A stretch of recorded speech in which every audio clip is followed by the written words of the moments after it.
join me for the flag salute. I pledge allegiance to the flag of the United States of America and to the republic for which it stands, one nation, under God, indivisible, with liberty and justice for all. Thank you. Public notice, please. Adequate public notice has been given pursuant to the Open Public Meetings Act. Notice having been posted at the board's office and website, emailed to the Department of State, and to newspapers of broad circulation within the state. Thank you. Roll call. Commissioner Holden? Here. Commissioner Solomon? Here. Commissioner Shivakula? Here. Commissioner Gordon? Here. President Fertiliso? Here. Our next meeting. The next regular board meeting will be held on Wednesday, June 8th at 10 a.m. It will be a hybrid meeting at the board's hearing room at 44 South Clinton Avenue in Trenton and live streamed via YouTube.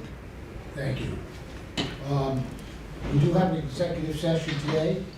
The board will be addressing broadband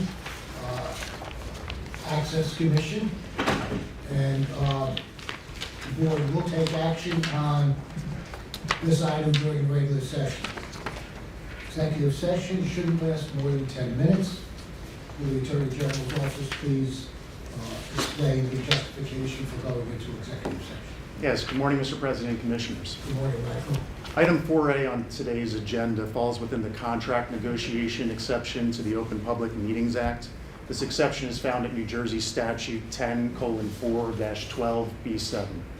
Thank you. Do I have a motion to go into executive session? So moved. Second. All those in favor? Aye. Okay, anyone who is not affiliated with the BPU, please leave.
Well, we're back in regular session, and it was actually less than 10 minutes, so that's good. You didn't have to spend too much time out there. I just want to remind everyone, as I have for the past, seems like 20 years, who are currently behind in their utility bills, gas, electric, water, that there is an approaching deadline. You have until June 15 to apply for one of the several assistance programs available, but you have to reach out. The state has reached out, the utilities have reached out to those in arrearages, and unfortunately, the numbers who have responded, the number of people who have responded, is not what we expected. We expected many more than have actually responded for this. You have to call, you have to see if you qualify for any of the assistance programs. You have to set up, if you do not qualify, you have to set up a payment plan with your utility, and these things, for these past two amounts, have to be paid. And there are ways to do that. We certainly don't want to create a hardship for anyone or for any family. But it's extremely important you reach out. And you have to do that by June 15th, which is not that far away now. Actually, less than a month. And we've been talking about this consistently in the past number of months. Secondly, I'd like to thank everyone for changing their schedule to an earlier board meeting.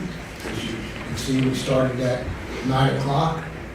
Those in attendance here and those who are watching us in the live stream.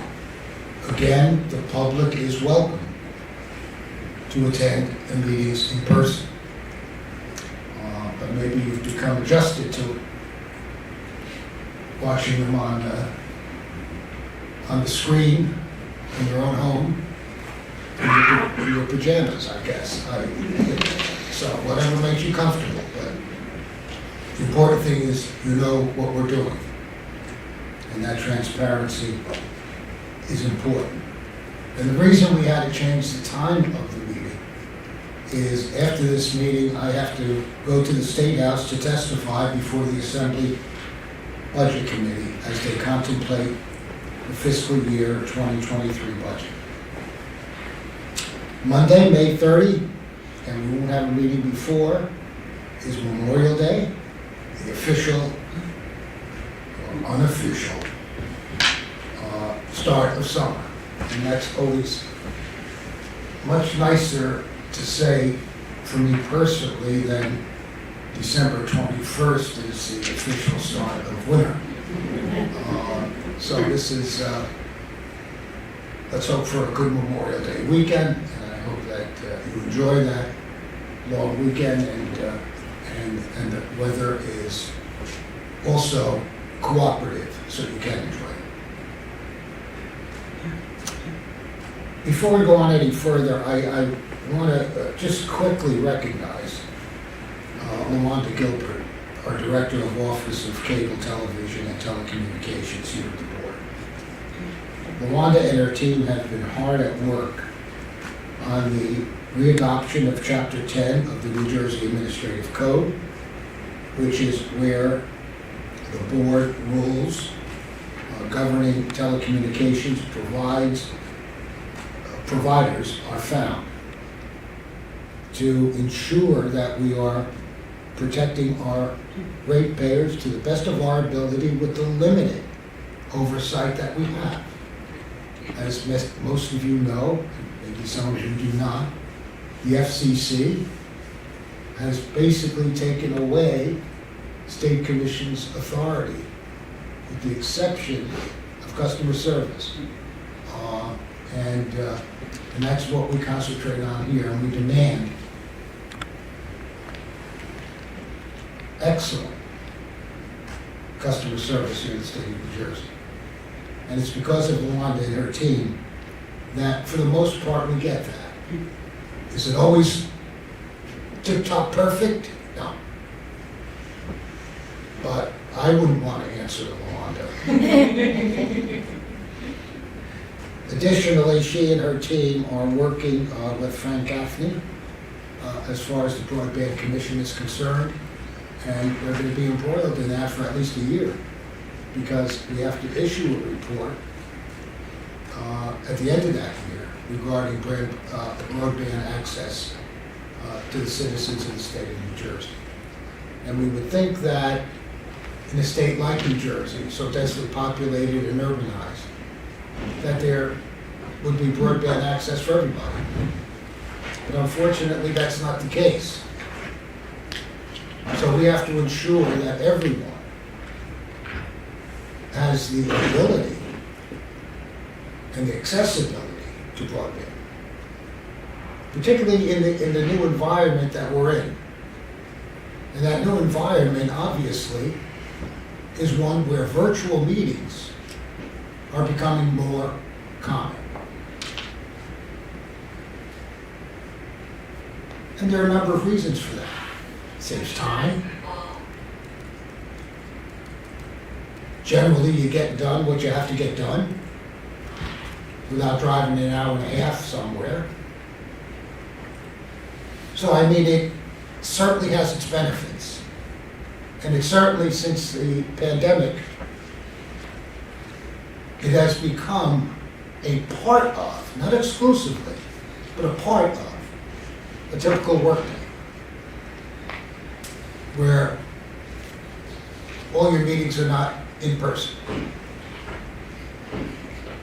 So it becomes increasingly important for every region, every section, every area of our state to have access to broadband.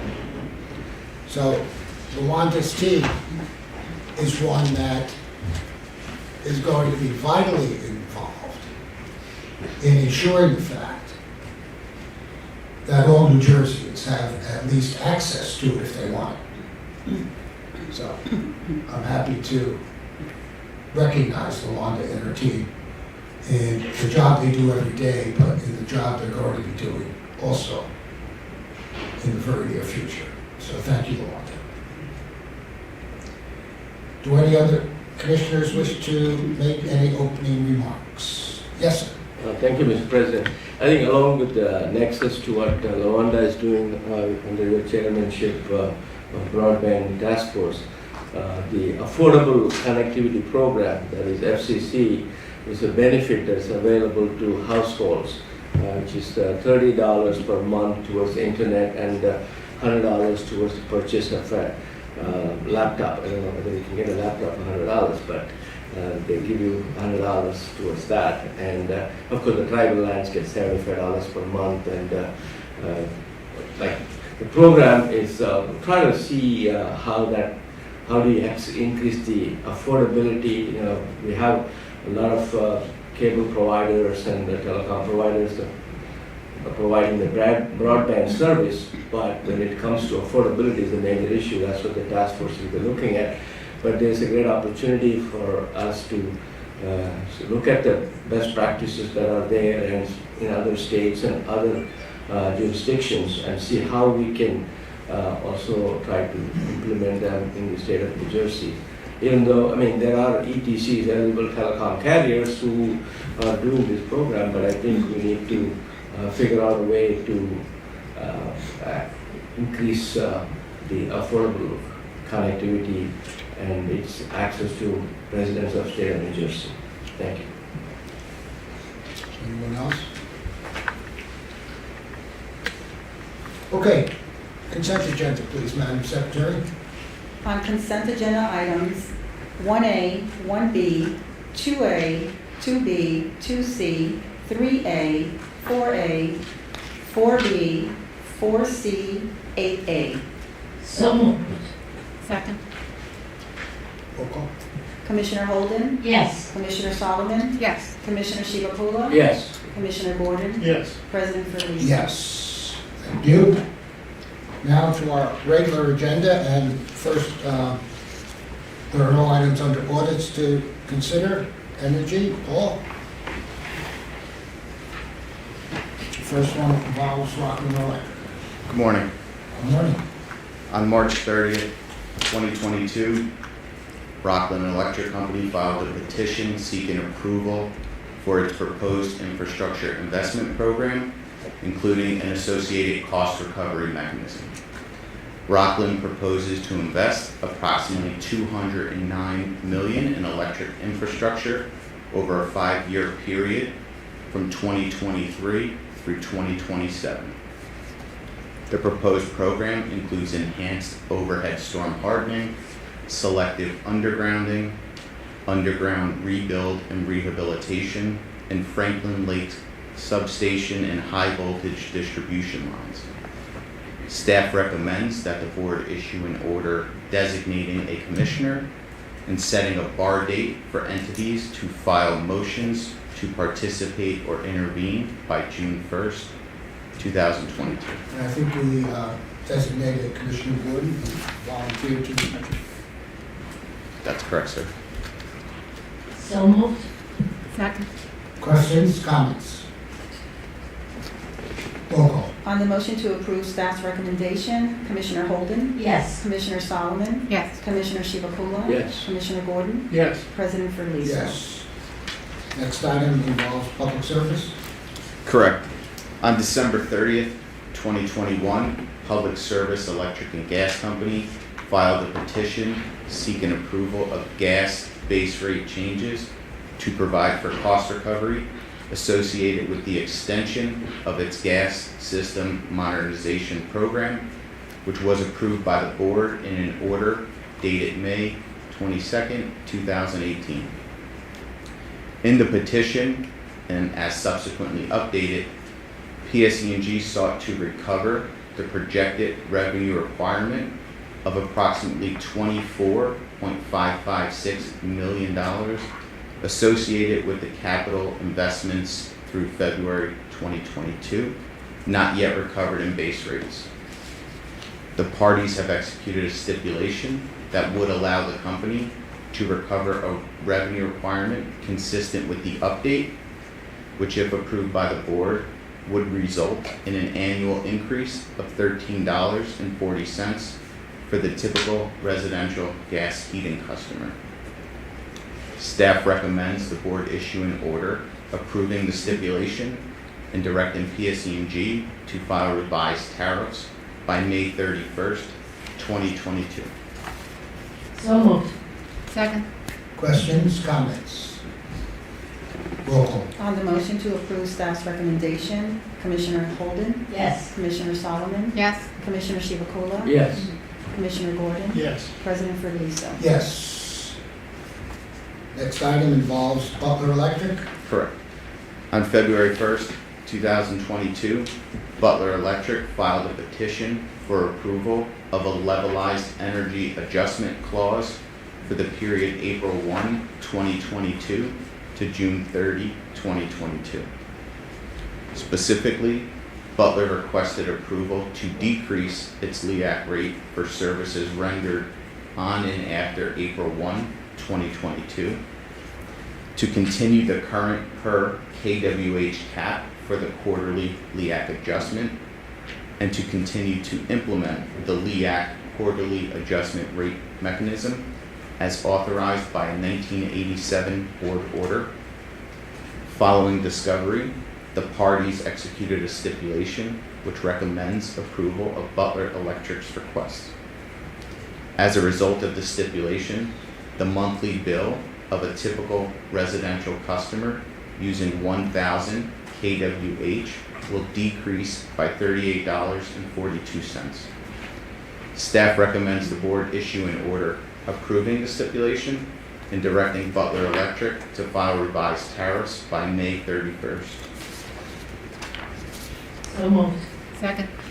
Questions, comments? I just want, it's a minor, kilowatt hour, right? Usually K should be a capital letter, because it's up, when you go the other direction, they become small letters, meters and all that, so I just wanted to. Thank you. That's what I've been used to, that's the convention in electrical engineering. Any other questions, comments? Roll call. On the motion to approve staff's recommendation, Commissioner Holden? Yes. Commissioner Solomon? Yes. Commissioner Chivukula? Yes. Commissioner Gordon? Yes. President Felice? And the D, Atlantic City Electric, Paul? On February 1st, 2022, Atlantic City Electric filed a petition seeking approval of modifications to its non-utility generation charge in two components of its societal benefits charge: the Clean Energy Program component and the uncollectible accounts component. Based upon updates to the petition through March 2022, the net impact of adjusting these adjustments would result in an annual decrease of approximately $55.277 million. The parties have executed a stipulation for provisional rates, requesting that the board approve changes in the NGC, Clean Energy Program component, and the uncollectible component on a provisional basis, subject to refund with interest. As part of the stipulation, the parties agreed that to mitigate the rate impact on ratepayers, a portion of the anticipated NGC benefits associated with the board's March 23rd, 2022 order will be deferred to 2023 to reduce rate volatility. As a result of the stipulation, an average residential customer will see a decrease in their monthly bills of $3.52. Staff recommends the board issue an order approving the stipulation and directing ACE to file revised tariffs by May 31st. So moved. Second. Questions, comments? Roll call. On the motion to approve staff's recommendations, Commissioner Holden? Yes. Commissioner Solomon? Yes. Commissioner Chivukula? Yes. Commissioner Gordon? Yes. President Felice? Yes. Thank you, Paul. Thank you. Good luck today. Thanks. I'm bringing my muscle with me, so. I'll show up. There are no items under cable television, telecommunications, Luanda, and this is the item that we did discuss in executive session. Good morning again, Mr. President, Commissioners. As you mentioned, this item was discussed in executive session, and at this point, I would move or request that the board approve President Fiordaliso entering into the MOU as discussed in executive session. So moved. Second. Questions, comments? Roll call. On the motion to approve staff's recommendation, Commissioner Holden? Yes. Commissioner Solomon? Yes. Commissioner Chivukula? Yes. Commissioner Gordon? Yes. President Felice? Yes. Thank you, Luanda. Thank you, and thank you, Mr. President, for your kind words regarding my team. And we're Well looking deserved. very forward to working on the broadband initiatives with the state. Well deserved. There are no items under water or reliability and security or customer assistance. That brings us to clean energy. Ms. Lewis, I think you're up.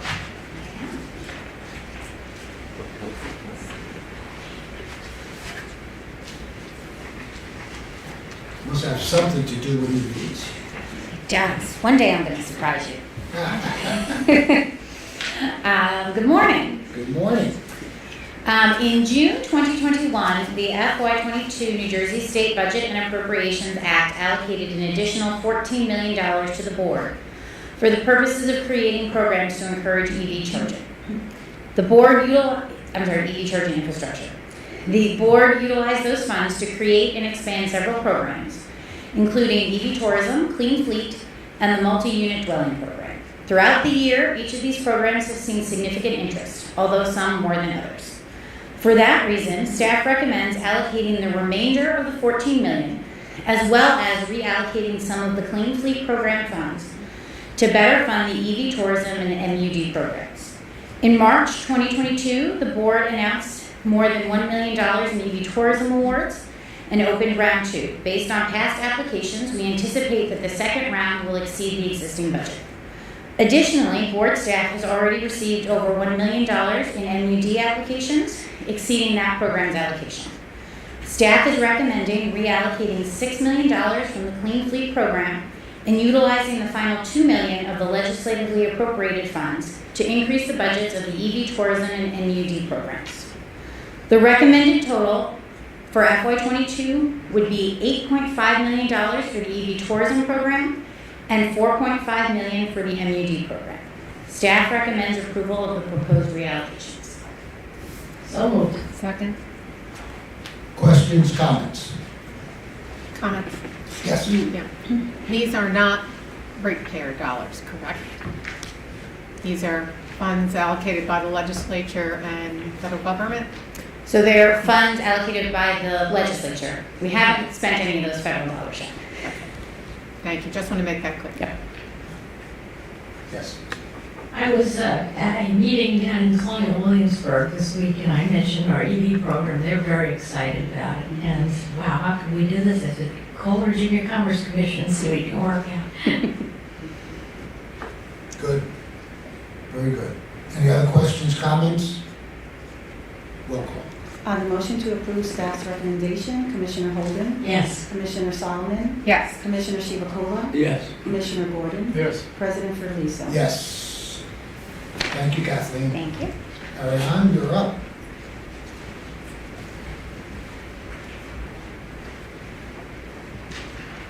Good morning, Mr. President, Commissioners. Good morning. So I'm going to be presenting 2 items today, items 8B and 8C, starting with 8B, which is in the matter of the cost cap rulemaking. On July 28, 2021, the board issued a proposed rule to define the methodology and process by which the board would implement Section 32.D2 of the Clean Energy Act of 2018.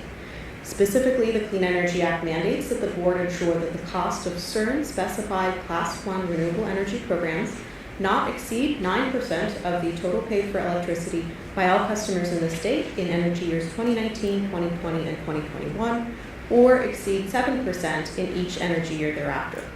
The board must take all necessary steps to prevent the exceedance of the cost cap. The rule proposal was published in the New Jersey Register on September 7, 2021, and open to public comments for 60 days. The board received 5 public comments, and at this time, staff recommends that the board adopt the proposed rule with 1 non-substantive change. If approved, the rule will be sent to the Office of Administrative Law and become effective upon publication in the New Jersey Register. So moved. Second. Questions, comments? Yes. One question. I neglected to ask the other day at our briefing. With respect to the benefits that are received through those that net meter their projects, is that included anywhere in the calculation of the overall cap, or is that separate and apart from the cost that is being paid by ratepayers, because we are, paying for that benefit separate and apart and is not included in that calculation? Thank you, Commissioner. That's a great question. It's certainly a consideration in terms of cost overall, and when we think about the cost of the programs, it is not a specific cost that is included in the calculation of the cost cap per se. Therefore, in calculating whether we're close to the cap or not, I mean, it just should be a recognition that there are additional costs to the program that are not part of this calculation, is what I wanted to make clear. Absolutely, and I think part of our conversation the other day was to say that the cost cap is intended, or at least we've interpreted the cost cap to be an absolute cap, and to be a guide as part of the overall objective of ensuring that the totality of the programs are affordable and are making sure that ratepayers are getting the best bang for their buck. Thank you. Any other questions or comments? Roll call.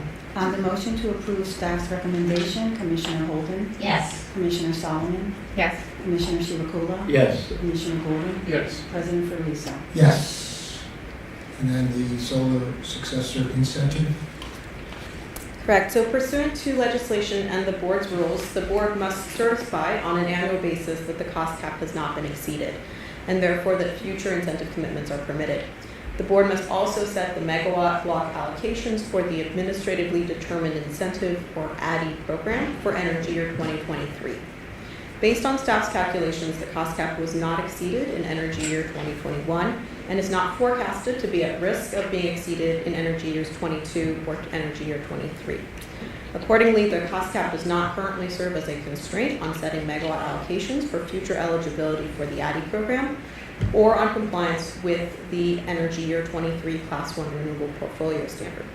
In light of these calculations, staff recommends that the board certify that the cost cap was not exceeded in past energy years and is not forecasted to be exceeded in energy year 22 or energy year 23. Staff further recommends setting capacity allocations for the energy year 23 ADDI program megawatt blocks. Staff recommends allocating 150 megawatts for net metered residential projects, 150 megawatts for community solar projects, and 75 megawatts for interim subsection T projects. For the community solar block, staff recommends the board reserve the right to revisit the megawatt allocation as part of the development of the permanent program. For the net metered non-residential segment, staff recommends rolling over any unused capacity from energy year 22 so that the energy year 23 megawatt block would be 150 megawatts plus any energy year 22 capacity that has not been reserved by May 31st, 2022. Finally, staff recommends that the board reserve the right to expand any megawatt blocks if necessary, and that the board maintain the incentive values for the ADDI program, which may be reassessed at a later time during the upcoming one-year checkup. So moved. Second.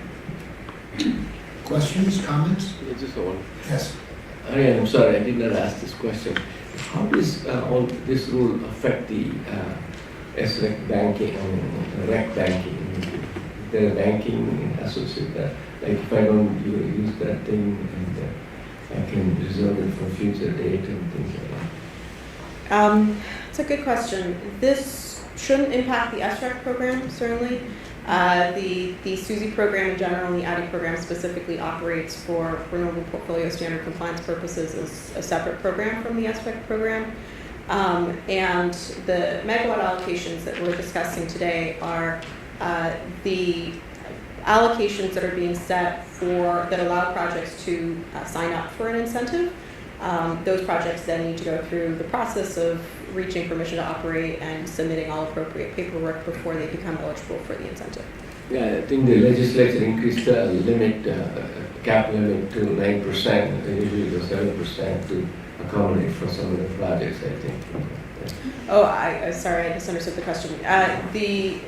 The cost cap legislation has been amended a couple of times since 2018. There are, but the ADDI program is, in its totality is covered, as well as the SREC program. Those are both covered under the cost cap. Thank you. Any other questions? Excuse me. Any other questions or comments? I think it's important for our fellow citizens to understand the fact that we are full steam ahead as far as clean energy is concerned here in the state of New Jersey, and one of the leading states in the country as far as that is concerned. But we're hearing the term cost, and we're hearing the term cost cap. It cannot go unnoticed that even though we are full steam ahead in promoting clean energy generation here in the state of New Jersey, we are conscious of the costs, because all of us as ratepayers bear that cost. And it's extremely important as public servants, that we take that into consideration for every clean energy initiative we take, and look at the cost and what effect that's going to have on the ratepayer. So I always like to say, and I truly believe this, that we're prudent in our approach, prudent in what we can achieve without an overburden on the ratepayer.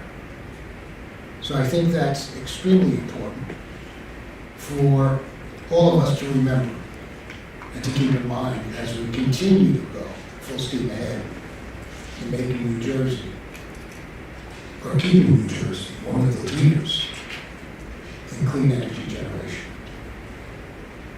If there are no other questions or comments, roll call. Comment? Yeah. Yeah, that is our responsibility in terms of keeping costs reasonable, but we also need to ensure the reliability, which I know the President also is concerned about doing. We are still awaiting the ratepayer analysis, which is really not, from my understanding of what I've been briefed, total cost assessment. And I don't know that the public is fully aware, even from, we'll see when it comes out, what those total costs will be. But, they are, as you said, Joe, significant costs that we have to evaluate. And, recently, I know that New York is in their Utility Commission is in the process of reviewing, those costs to their ratepayers. There was a recent article about the impact of their programs and what that will mean to their ratepayers. And, they're also, very much promoting the green agenda. So, there's a recognition, I think, across the board for those that are pursuing this type of agenda that there's going to be significant costs to ratepayers. So, I just wanted to say that, we'll see what happens when that study comes out. And hopefully we'll be able, as you say, to move ahead in a prudent manner that won't make things more difficult for the ratepayers in New Jersey. If there are no other comments, roll call. On the motion to approve staff's recommendations, Commissioner Holden? Yes. Commissioner Solomon? Yes. Commissioner Chivukula? Yes. Commissioner Gordon? Yes. President Ferdinand? Yes, thank you, Ariana. Thank you, Commissioners. There are no items under miscellaneous. If no one has any other comments to make, yes. Thank you, Mr. President. I think I just, yesterday we received an email about the video that shows how Mylar balloon can be dangerous. And just the city lost about 15,000, affected 15,000 people in terms of for 45 minutes. So as we have celebrating graduation, so let's be mindful of the Mylar balloons. Thank you. Any other comments? I'll entertain a motion to adjourn. So moved. Second. All those in favor? Aye. We're adjourned. Thank you very much. On to the next activity.